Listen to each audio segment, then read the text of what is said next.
Hi, this is Tony at Cover Magazine. I'm speaking to John October, the Operations Director at Admin Plus, a UMA at Constantia. John, thank you very much for connecting on this beautiful Monday morning. Thank you, Tony. It's really a privilege to be with you. Looking forward to the session. Great stuff. I always like to talk to businesses that are slightly different. And when I looked at your website and I went through what you do and how you do it, I thought it was actually quite interesting. And through the discussion, I think some of the viewers or listeners will see why I found that interesting. I think what the first thing that I found interesting, your business model almost create products for brokers on demand. Yes. Can you explain to us how that actually works? So what we did, I think, when we started off back in 2012, is really look at what are the customer needs, and a big part of that was a focus on mobile device insurance. So what we've developed is really a unique ecosystem around how do we partner with brokers and with insurers in providing either the insurer customer base, or even in many cases, doesn't have to be insurer. It could be a mobile operator. We have one of the larger mobile operator that we provide administration services to. So we partner with the insurer and the mobile operator to provide a unique focus on mobile device insurance to their customer base. We also have positioned ourselves in terms of providing an easy claims process, select your cover, and essentially using technology to underwrite the offering that we have. And the focus is really the deep capability and experience around mobile device insurance. As a virtual business ourselves, I've got quite a few staff members, and we sort of work on a basis of some of them own their own devices, some of them I provide the devices, and a lot of us are sort of mobile, so we take these devices everywhere we go. Yeah. And I know from my own experience the challenges with working on your lap while you're having coffee, Yes. Working on your lap while the baby is next to you, Yes. Working on a bus or on a train or on an aeroplane, carrying this thing around you into Wimpy and into a restaurant and all of those sort of things. So the risks are varied in terms of these devices because they're easy to walk away with. Yeah. And they're very popular because they can sell easily, but they can also damage very easily. So what are those specific challenges when it comes to underwriting electronic mobile devices? I think if you look at and you're absolutely right. I mean, it presents unique challenges when it comes to underwriting of mobile devices. In our view, what has been underestimated by many insurers, where it's part of a comprehensive insurance, short-term insurance policy, is the value. I mean, you can get a cell phone value now up to 35,000 Rand. So essentially, you have an increase in value. Secondly, in terms of these devices that become so much part of our lives, that the speed and agility you want it, in terms of the claim, if anything happens, you want that, to be within 24 hours turnaround. In terms of what we've learned also from that is that there is a need for smarter underwriting in terms of, whether your device is office bound or whether that device is, it's mobile, it's on specifically if it comes to laptops and iPads, etc. So we would use also what we've seen is that you have new kinds of risk in terms of when you get to COVID. Because nowadays people are seeing that, at your lower end, these devices are also important in terms of communication and job seeking for some of our partners. So essentially, you have to make sure that in terms of those underwriting approaches that you have, that you understand the customer and what are the customer using it for.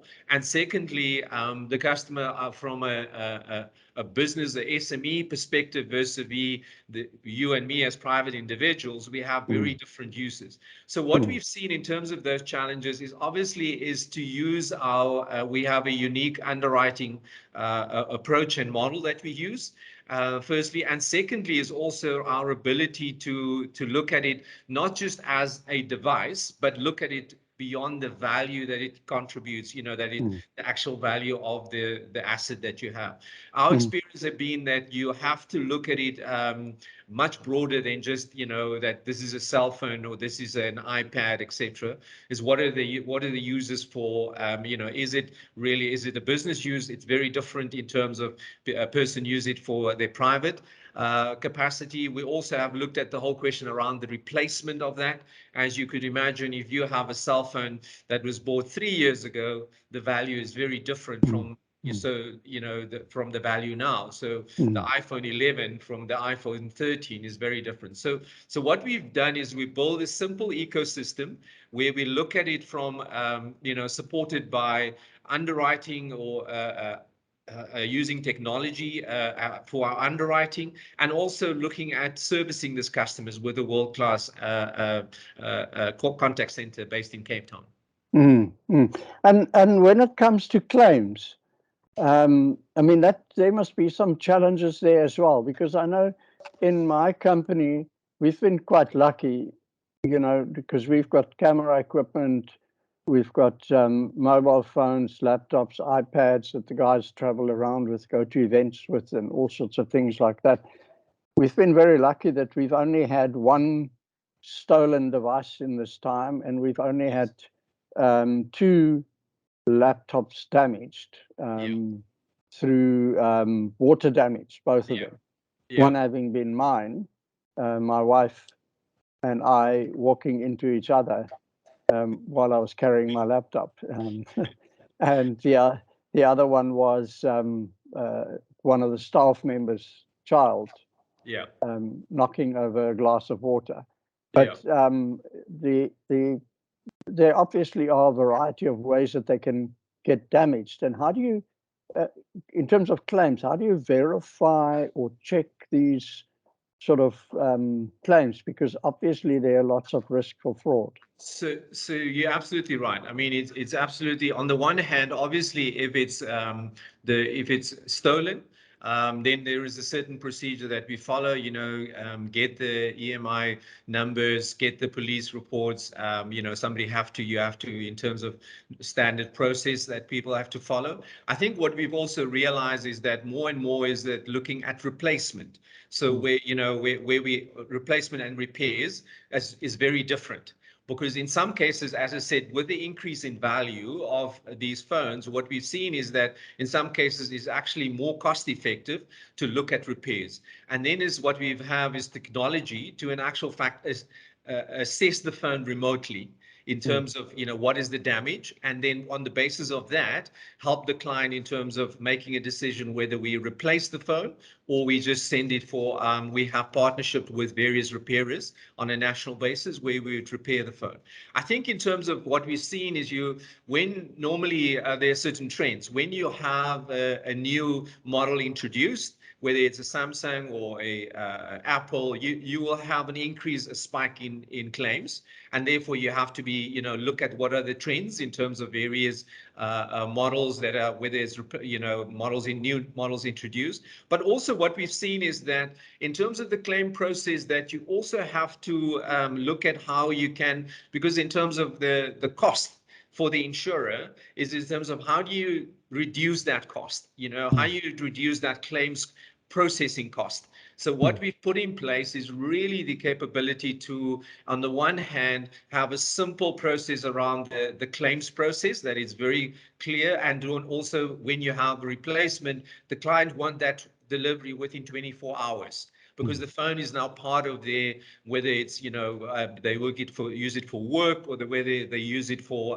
business. I think importantly is they want that replacement. But that upfront assessment of whether the phone is damaged we use software technology to do that. And then onto the replacement, we have a particular process that we put in place whereby you have to get, obviously, the police report, get that information and get it online to be able to give the assessor the opportunity to make an informed assessment about the claim.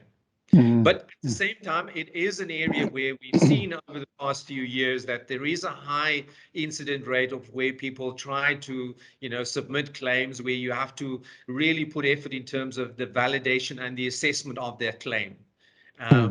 Which I think in terms of that, we've also seen that, using data analysis and analytics, you can get to a point where you in actual fact can see where there is something, you identify variances in the claims submitted and the process submitted.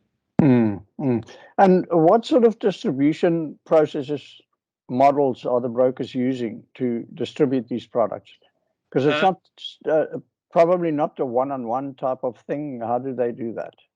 So the distribution models, what we've seen is a large extent is either the online, whereby the broker essentially, and we've seen a growth in online brokerages where they generate leads online, and in actual fact then that fulfillment would either happen online. We have one of the largest mobile device providers. They provide a full online end-to-end insurance solution, which is backed by Admin Plus. And essentially what would happen is that the client will go online, register, provide the information, and essentially, get the insurance after approval of that information. And that whole process essentially create the opportunity that you have low cost. The distribution is also that it's, if you have a loyal customer base, that customer base essentially, it makes it easier in terms of that customer already have other products, whether it's short-term insurance or a life policy or a device that they purchase from the provider. And then just in closing, John, what is interesting to me as well was the fact that the products that you develop are underwritten by various insurers. So it's not just one insurer, Yes. etc., which is quite unique on the UMA side. How do you manage that? How does that work? We believe our business model is the Intel Inside concept. So what we do is we would deliver a bespoke insurance offering based on the customer, on the partner need and their customer base. What we found in terms of the importance here is obviously that when we partner with a with an external partner, we have to define clearly in terms of what is that partner's objective, in terms of the growth of their, whether it's a growth of their current portfolio or they're starting a new, portfolio generating on device insurance. And what we've seen is very much is dependent on the partner's objective. If they want to mine the current base, it's a very different approach from, going online, doing social media, advertising, generating leads, etc., from where there is an existing base and trying to mine that base. What we've also seen in terms of the different partners, they would also, depending on their model, we would also look at an insurance provider because it depends on the risk appetite. In this space, I think very much it is an area which we've seen significant growth because we know that there's significant growth on smart, specifically smart devices. You've seen an increase in that. So what we've seen is that some insurers will rather see it still as part of the personalized policy, where you have a vehicle motor insurance plus you have home content insurance and you add a device or a standalone mobile insurance. Most of our partnership is around standalone mobile insurance, which we've seen is really part of a growing micro insurance offering. And I think it's also important to see in terms of where the customers are going, because we've seen that customers are prepared to spend on the higher value phones, which is an interesting phenomenon. And I think also it comes from the fact that you've seen quite a lot of market penetration from your various mobile device providers in that space. Absolutely. Very, very interesting. It's lovely for me to see how the different models develop, you know, from where we were 15, 20 years ago to where we are now. There's so much collaboration between different players, etc., and all comes down to what the client wants and Yes. the needs of the client, the specific client, and how we actually cater for that, which is brilliant. Yeah. John, thank you so much for sharing some of those insights. It was lovely talking to you. And I hope I can have a conversation with you again pretty soon. Thank you, Tony, for the opportunity. Always great. And thank you for the support. Absolute pleasure. Thank you, John. Have a great day.